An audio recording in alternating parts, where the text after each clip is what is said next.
What's going on, everybody? Shonen Express here, coming to you with my weekly Shonen Jump newsletter. So I'm just kind of gonna get back into these videos. I got some other more analysis videos planned for later, but we'll have to wait for those to come out. But for now, I want to get back to doing these weekly newsletters. So I have switched up the format yet again to a way that I think will make kind of a more interesting kind of video. So we'll see how that goes this time. But I want to talk about the magazine as a whole. And so the first thing I want to start with is the cover, or what I assume is the cover, which this week was Undead Unluck.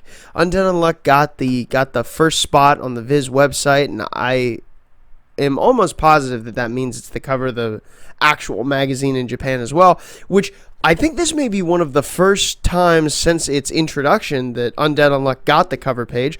So that's really cool for the magazine. As far as the chapter this week, it was a good chapter for sure. We got some resolution there, but yeah, it was good to see it have the cover page. I'm a huge fan of Undead Unluck now. I think it's one of the strongest kind of mainline battle shonen manga running in the magazine right now. So I was definitely excited to see it at that cover page spot. Usually on these newsletters, if there's anything, any new manga to the magazine, any chapter ones, we'll go over the whole chapter and stuff. We'll talk more about that this week. Obviously, there was no new chapters, so we don't have to, no new series rather, so we don't have to go into that. As well as any manga that would be ending. I would go over the ending chapter and we would talk about the manga as a whole there. But again, this week, nothing ended. Just kind of a basic week. And I would say that describes this week in general for Weekly Shonen Jump. It was kind of a baseline week. Also on this kind of video, I want to discuss the manga that are on break and maybe why they're on break. This week, OnePiece was the only thing that was on break. This is pretty well covered on YouTube, so I'm sure I don't have to tell you, but Oda apparently got sick, as last I heard, but he's fine. He is recovered, thankfully. That would be a very bad day if he didn't, but he is recovered, and so One Piece is on break this week. It may be on break next week too, but the last announcement I heard was that it was kind of in between that. He is recovered, so it could be possible that next week we will get some more One Piece, which I'm hoping for. As you guys might already know, Oda said he wants to get to chapter 1000 by the end of this year. So, we're close to that goal, but we need to definitely push out some more chapters this year to make that happen. But I think Oda can definitely do it. Oda has been a manga for years now and has definitely put in the work. So, but yeah, One Piece was the only thing on break. I want to talk about specials and one-shots in this magazine, that go on in the magazine too on this type of video, and this week was a great week for that. We had two special one-shot chapters, one from Demon Slayer and the other from the Promised Neverland. So let's get into that a little bit. So the Demon Slayer chapter was all about Kyojuro. I think that's the older one's name. The Flame Hashira. And his kind of it was a little bit of backstory into his work ethic and drive to become the Flame Hashira. And we got to see a little bit with his dad, kind of refusing to be you can't be a Demon Slayer. You shouldn't work hard. You don't have any talent to be a Hashira and all that. I found this chapter to be really interesting, and I'm a big Demon Slayer fan. It's actually one of the manga that I own.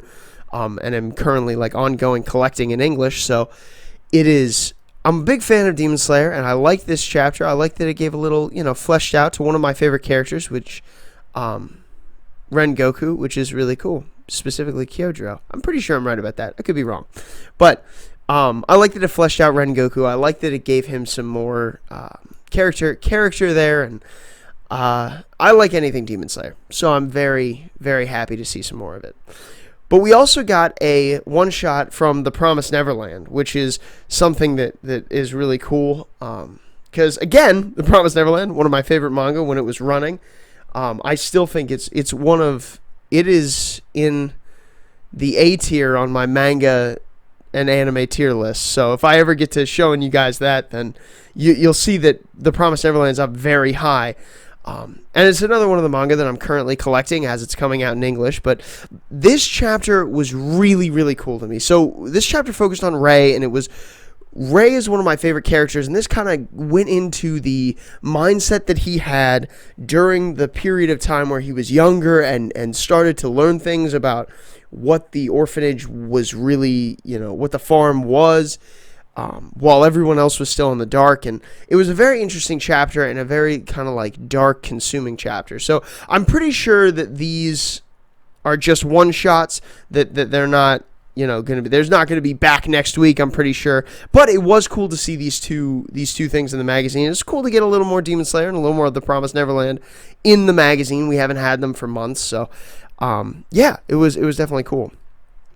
So another thing that I want to do on this type of video is I want to talk about my top 3 and bottom 3 manga of the week. To be honest with you, this week was kind of a middle-of-the-road week for me. There wasn't really anything that I thought was like absolutely insane, and nothing that I thought was terrible. So this is a very middle-of-the-road week, but I have come up with a top 3 and a bottom 3. Just so you guys know, how I'm doing this is I've divided these manga up into 2 categories. Traditional battle shonen and, more comedic shonen, And so I've divided it up along that line. And so what I'll do every week is I'll pick a winner from each category and then a third winner from either category. Just, almost the wild card pick, right? It was that good that it deserved in here, but something beat it out in its own category. I'm going to do the same thing for the bottom 3. One from the battle shonen, one from the comic relief. So it might not necessarily be that I thought these were the 3 worst things in the magazine or the 3 absolute best things. It could be that I got, 2 battle shonen, which you'll probably see a lot on this channel, and 1 comedic kind of manga. So we're just going to get into it. So I'm going to start with the bottom 3, because I like to start with the negative and move to the positive. So my bottom 3 from the Battle Shonen manga this week is Our Blood Oath. Now, this is a relatively new manga to the magazine. I don't fault it for being new, and I really don't fault it. This chapter was pretty good. All things considered, I wouldn't want to hate on Our Blood Oath. I think it's a great manga, and I think it's got a lot of potential. There was a lot of world building going on in this chapter, which I liked. But out of all the battle shonen, this one just took the bottom of the list, so I had to put it on there.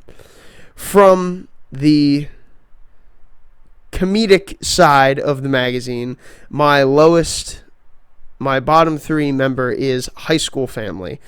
This is another newer manga in the magazine. I'm not a huge fan of High School Family. I'm not a fan at all of High School Family. I don't think it's very good. I'm not into like slice of life, more gaggy manga like that. I'm not super into that. The art style doesn't appeal to me. It's not a lot about this manga appeals to me. I read it because I read nearly everything in the magazine. And so, I'm gonna read it. I'm gonna keep reading it, but it was definitely, you're probably gonna see it in my bottom 3 rankings a lot. And the third one that made my bottom 3 is also from the comedy side, and that's Ayakashi Triangle. Ayakashi Triangle, I get so upset because to me, it seems like it has so much potential to be a really, really cool idea. And implemented really well. The art style is amazing to me. I really like it. But it ends up being like a harem kind of manga anyway. And so I'm just not a fan of that, genre of manga. If that's your thing, then you might like Ayakashi Triangle a lot.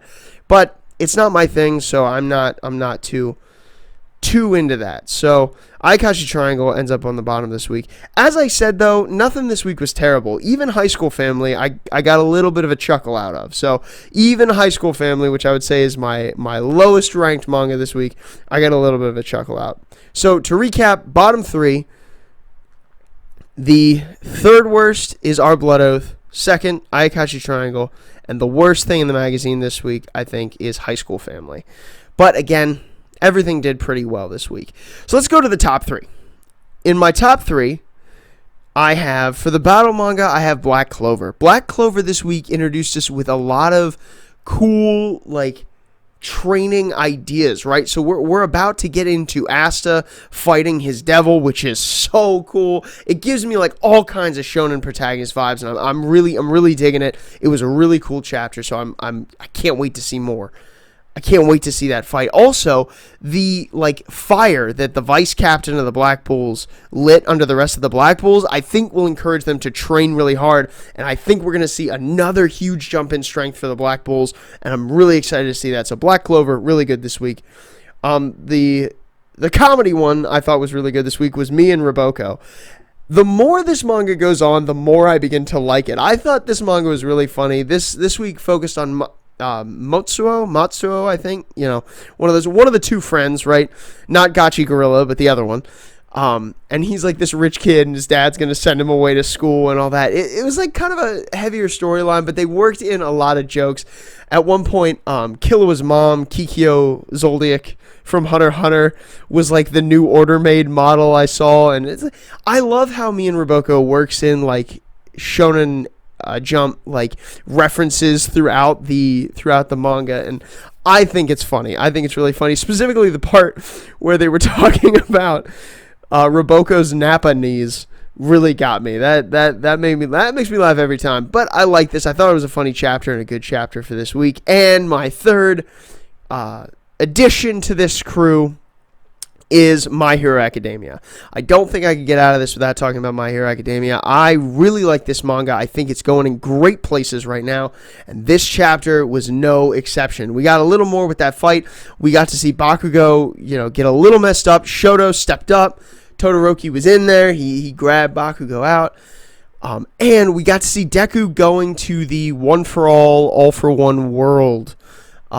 And not being able to move. And at the end, we get to see Shimura in that world with what looks like All for One and Shigaraki. So I'm very excited to see what happens. I'm excited to see Shigaraki kind of overcome All for One, because right now it looks like All for One might just reincarnate in Shigaraki's body.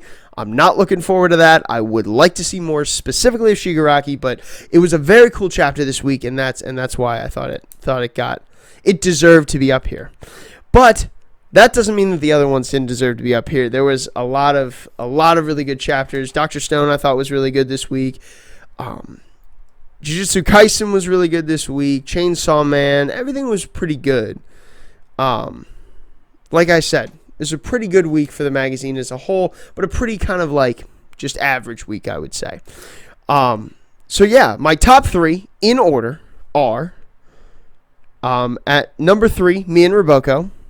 Number 2, Black Clover. And number 1 is My Hero Academia. I think My Hero Academia was the best thing in the magazine this week. I could honestly see if someone switched Black Clover and My Hero Academia. I understand that entirely, but I tend to prefer My Hero over Black Clover. And so that's kind of where I'm going to go. But to close us out, I want to talk about some things that maybe go on outside of the magazine that you may not be aware of or anything like that. And this week is a perfect week to talk about the Jujutsu Kaisen anime. So episode 1 of the anime came out earlier this week. And I gotta say, this anime looks clean, guys. It looks really good. I'm excited to see more of this anime. It was very good. The voice acting was amazing. The cinematography was pretty stellar. Their use of CGI, specifically in gag moments, I can already tell is going to get me, but it looks like a really good anime. I would definitely encourage you to check it out, especially if you haven't read Jujutsu Kaisen, the manga, or even if you have and you want to get some more clarity. One of the reasons I'm going to keep up with it is because Jujutsu Kaisen is sometimes, with its art style, a little hard for me to follow. And so I'd love to have that fleshed out more in an anime, but I think the anime really captures that style in the way it animates things. So I'm excited to see more of the anime, but I would definitely encourage you guys to check it out. But that's all I got for you this week. This has been your weekly newsletter with Shonen Express. If you liked anything I had to say, or you like this video concept, leave a like on the video. Leave a comment in the comment section. I'd love to talk to you about this week in Shonen Jump. And subscribe to the channel, because I will hopefully bring you weekly newsletters every single week, along with other videos that I got in the works. And make sure to check out the Pillow Fort podcast that I do on this channel with 3 of my other friends. We're going through Hunter x Hunter right now. We're on the 13th chairman election arc. Will be the next video we come out with. But the whole Pillow Fort podcast is all there, so I definitely encourage you to go back and watch some of the old ones. Go through Hunter x Hunter with us. We really love that show, so I can't wait for you to hear all of that stuff. But until next time, this is Shonen Express signing off.